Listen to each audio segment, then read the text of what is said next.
नमस्कार, आप देख रहे हैं नेशनल दस्तक और मैं हूं रंजय कुमार। अभी मैं जहां खड़ा हूं ठीक मेरे पीछे जज साहब की कोठी है, जज यशवंत वर्मा। जिस प्रकार से 90 के दशक में एक मूवी बनी थी यशवंत लोहार, तो उस समय ये यशवंत नाम काफ़ी चर्चा में था और आज के समय में यशवंत वर्मा का नाम जो है खबरों की दुनिया में अभी जो है पिछले एक हफ्ते से लगातार चर्चा में है।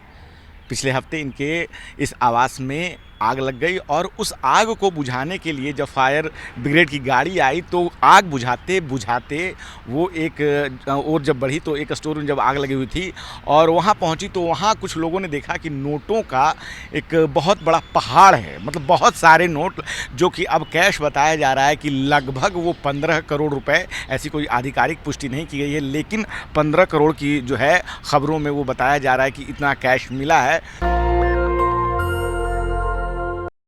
तो नोटों का पहाड़ जो मिला है वो इन्हीं यशवंत वर्मा साहब के इसी आवास में मिला है। हम आपको सीधे अपने कैमरे से दिखा रहे हैं कि और उस पर लगातार अब पूरे जो है मीडिया जगत में खबरें चल रही है कि एक जज साहब के घर में आखिर इतने बड़ी मात्रा में, इतनी भारी मात्रा में कैश कहाँ से आया। और ये इस बात को लेकर जो है कॉलेजियम पे भी ठिकरा फोड़ा जा रहा है कि कॉलेजियम के कारण हो रहा है। किस प्रकार से जजों के भ्रष्टाचार के मामले, कई सारे ऐसे मामले खुल रहे हैं कि क्या जज जो हैं उन पे कार्रवाई किस प्रकार की होती है, क्योंकि जब ये मामला मीडिया में आया उसके बाद जब ये मामला संजीव खन्ना जो कि सीजेआई हैं, सुप्रीम कोर्ट के चीफ जस्टिस ऑफ इंडिया हैं, जब उनको ये बात पता चली तो उन्होंने एक कार्रवाई की। और कार्रवाई क्या थी? तो कार्रवाई ये थी कि दिल्ली हाई कोर्ट से उनको हटाकर जो है इलाहाबाद हाई कोर्ट में भेज दिया गया।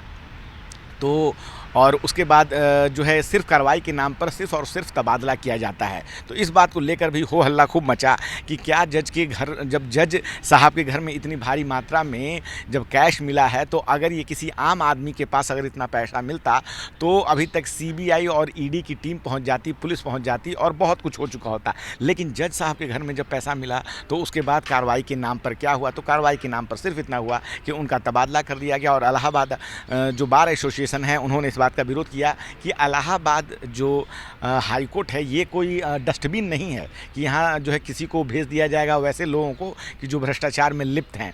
और उसके बाद एक रिपोर्ट आई है और रिपोर्ट के बाद उन पर कार्रवाई होने की बात की जा रही है, लेकिन अभी तक कोई भी सख्त कार्रवाई नहीं है। और पूरे मीडिया जगत में अब इस बात को लेकर चर्चा चल रहा है कि जब आम आदमी कोई अपराध करता है तो वो कोर्ट में जाता है, लेकिन जब जज साहब के घर में इतने पैसे पाए गए हैं तो भाई उसकी पूरी तफ्तीश क्यों नहीं की जा रही है? क्योंकि उसके बाद फिर कई खबर आई कि पहले तो कहा गया कि कैश मिला, उसके बाद कहा गया कि नहीं कोई भी कैश नहीं मिला, उसके बाद फिर एक खबर आई कि नहीं हमने अभी कुछ कहा ही नहीं, जो कि जो फायर ब्रिगेड के जो सरकारी कर्मी हैं उन्होंने कहा कि हमने ऐसा कहा ही नहीं कि कैश नहीं मिला। तो कई प्रकार की खबरें लगातार जो है मीडिया में दी जा रही है, कन्फ्यूज़ किया जा रहा है। तो ये कौन सा काल चल रहा है कि जिस प्रकार से मोदी जी ने कहा था कि न खाऊंगा न खाने दूंगा, लेकिन सत्ता में सिर्फ बैठे लोग नहीं, क्या भारत की न्यायपालिका भी अब भ्रष्टाचार में पूरी तरह से लिप्त हो चुकी है? पहले भी जो है कई सारे मामले आए हैं, कई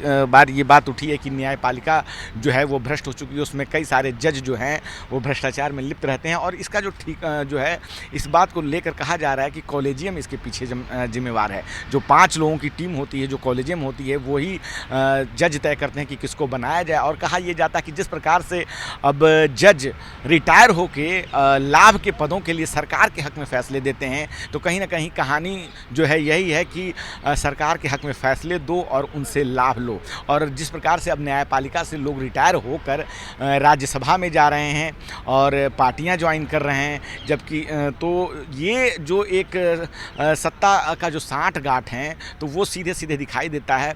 और आपके नेता हैं, आम आदमी पार्टी के नेता संजय सिंह, जिन्होंने सीधे सीधे कहा है कि जो ये नोटों का पहाड़ मिला है इसमें एक बड़ा हिस्सा रिटायर्ड हो चुके बहुत बड़े जज साहब का है। उनका इशारा किसकी ओर है ये तो खुद वही जानते होंगे, लेकिन ये बात तो साफ साफ है कि जिस प्रकार से संजय सिंह ने ये कहा है तो उनका मतलब ये है कि सिर्फ जो है यही इनके बारे में ही नहीं, और भी जो जज हैं इसमें इस तरह के गतिविधियों में लिप्त हैं, भ्रष्टाचार के मामले में लिप्त हैं।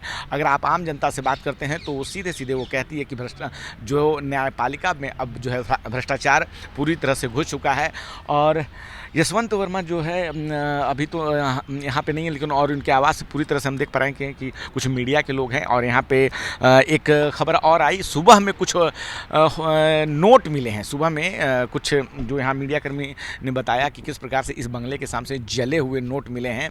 तो ये वो आवाज़ है, हम आपको सीधे से दिखा देना चाहते हैं कि आज ये खबर 14 तारीख की है और इस खबर को आने में ही लगभग एक हफ्ते का वक्त लग गया।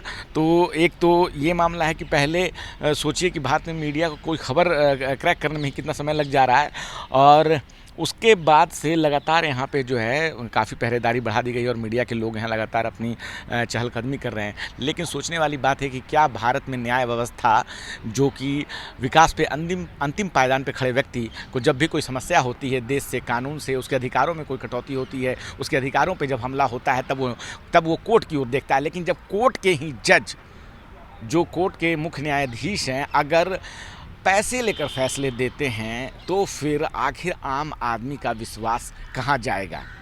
एक आम आदमी की जो उम्मीद होती है वो न्यायपालिका होती है, न्यायपालिका न्याय का मंदिर होता है। लेकिन लगातार अब ये बात उठ रही है कि न्यायपालिका में एक ख़ास जो है समुदाय है जो बैठा हुआ है और सरकार के हक़ में ही फैसले देता है। और इस तरह की जब घटनाएं होती हैं, जब जजों के घर से लगातार नोटों का बंडल मिलेगा, तो लोगों के मन में ये अमूमन ये सवाल आना लाजमी है कि क्या जज साहब सच में ईमानदार होते हैं। क्योंकि आम जनता यही सोचती है, जिस प्रकार से जज साहब को जितनी सुविधा दी जाती है, जितने लोगों को दी जाती है, तो उनसे उम्मीद की जाती है कि अब उस तरह के बहुत सारे लोगों का कहना होता है कि उनको उस तरह से सुविधा नहीं मिलती है। लेकिन जज साहब को जो है सरकार हर प्रकार से सुविधा देती है। उनके जो मासिक वेतन है, उनके भत्ते हैं या सारी चीज़ें हैं, उन लोगों को हर प्रकार से सुविधा दी जाती है। लेकिन उसके बाद भी जब नोटों का बंडल मिलता है तो आम आदमी के मन में ये सवाल कौंधता है कि क्या भारत की न्यायपालिका अब उतनी ईमानदार है। जिस प्रकार से सभी लोगों का कहना है कि जब सरकार कोई दिक्कत करेगी, जब आपको सरकार से कोई दिक्कत होती है तो न्यायपालिका ही आपको बचाता है। लेकिन न्यायपालिका में लोग क्या ईमानदार हैं, ये एक बड़ा सवाल आज के उसमें जो है सवाल ये उठा है। और कार्रवाई के नाम पर सिर्फ़ और सिर्फ इतना कि इनका ट्रांसफ़र किया गया, इनका तबादला किया गया, इनको इलाहाबाद हाई कोर्ट भेज दिया गया और कोई कार्रवाई नहीं की गई है। कार्रवाई के नाम पे सिर्फ़ और सिर्फ इनका तबादला है। ऐसे में कि क्या जज कानून से ऊपर उठ चुके हैं? क्या जजों को कोई सज़ा जो है, अगर वो उस तरह की क्या एक जांच प्रक्रिया पूरी नहीं बैठनी चाहिए कि आखिर क्या हुआ, इतने नोट कहाँ से आए, अगर इतने, और अगर हालांकि जज साहब का कहना है कि उनको इस बारे में कोई जानकारी नहीं है, उनको फंसाया जा रहा है, या वो अपनी बात कह रहे हैं कि इसमें जो है उनको कोई जानकारी नहीं है। लेकिन यहाँ पे इतना पहरा होता है एक जज के घर पे, वैसे में नोटों का पहाड़ कैसे आ जाएगा, ये भी सोचने वाली बात है। अगर आप इस मकान के आवास के आसपास जाएंगे तो अभी आपको यहाँ सुरक्षाकर्मी दिख जाएंगे। तो जब सुरक्षाकर्मी लगातार रहते हैं तो एक जज के घर में इतना पैसा कहाँ से आ जाएगा। जज साहब कह रहे हैं कि मुझे कोई जानकारी नहीं है, मुझे फंसाया जा रहा है।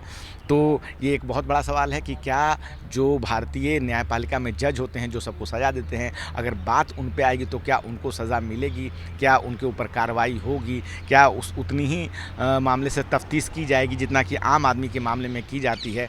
अभी तक हम देखते हैं तो ऐसा जो है कुछ नहीं हुआ है। अभी तक जो है कोई ऐसा केस रजिस्टर्ड नहीं हुआ है या जो भी है।